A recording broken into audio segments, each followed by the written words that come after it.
gwaride rasmi lililoandaliwa kwa ajili ya kuaga maafisa jenerali wa Jeshi la Ulinzi la Wananchi wa Tanzania iliyofanyika katika uwanja wa Kwata wa makao makuu ya ulinzi wa taifa yaliyopo kata ya Kikombo jijini Dodoma.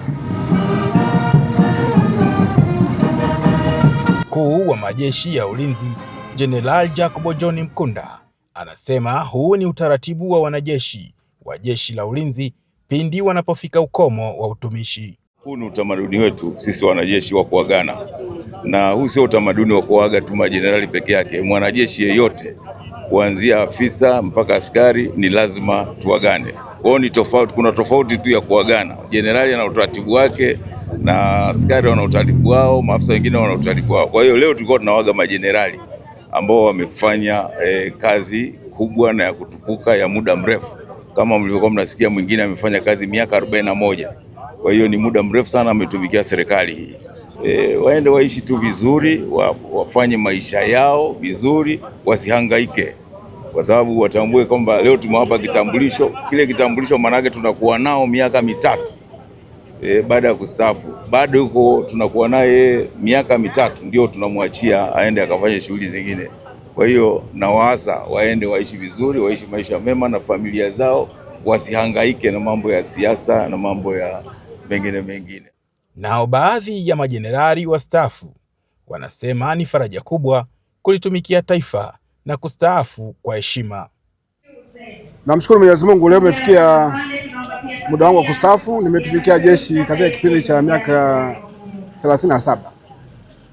Naweza kusema jeshi ndio limekuwa muhimili wa maisha yangu mimi binafsi pamoja na familia yangu. Hakika katika kipindi hicho na mimi namshukuru Mwenyezi Mungu, nimefanikiwa kutekeleza wajibu ambao nilikabidhiwa na jeshi na nchi.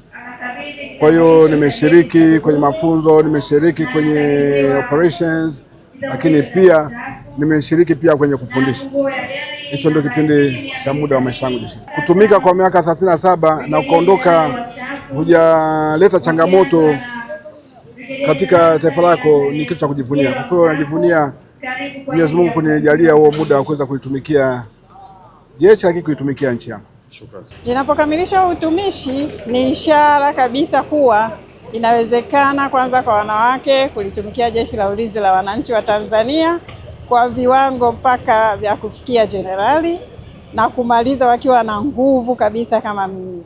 Kwa wale wanaobaki kwenye utumishi jeshini, ninachowaambia ijue kazi, ipende kazi na fanya kwa moyo wako wote ili uweze kuijenga Tanzania yetu. Maana Tanzania itajengwa na wenye moyo, na jeshi na wanajeshi ni sehemu ya Watanzania wenye moyo wa kuijenga nchi yao.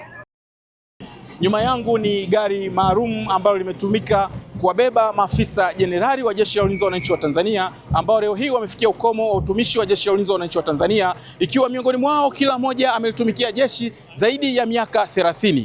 Nikiripoti kutoka makao makuu ya ulinzi wa taifa Kikombo, Dodoma, mimi ni afisa mteule daraja la pili Hamza Mashore.